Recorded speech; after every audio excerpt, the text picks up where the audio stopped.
Good morning সবাইকে। একটা নতুন জিনিস দেখায়, আমাদের বাড়িতে নতুন অতিথি অনেকদিন আগেই এসেছে, তোমাদের সাথে আলাপ করে দেওয়া হয়নি কারণ আমার মনটা ভালো ছিল না বলে।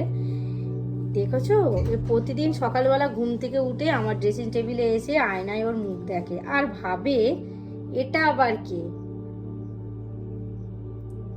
আস্তে আস্তে কথাও বলতে শিখছে, আর আমি খুব ভয় পাই, কাছে যেতেও ভয় পাই, সেই জন্য আমার কাছে আসেও না। অরিন তো ওকে খুব ভালোবাসে আর অরিনের কথাও খুব শোনে, অরিনের কাঁধে কাঁধে ঘোরে। আমাদের বাড়িতে আর একটা নতুন মেম্বার আসছে আজকে, তোমাদের সাথে আজকে আসলে আলাপ করে দেবো।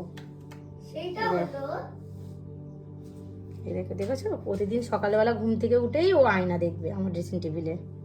আবার টিভি চালিয়ে দিতে হবে, বসে বসে আবার টিভি, পাখি টিভি দেখবে।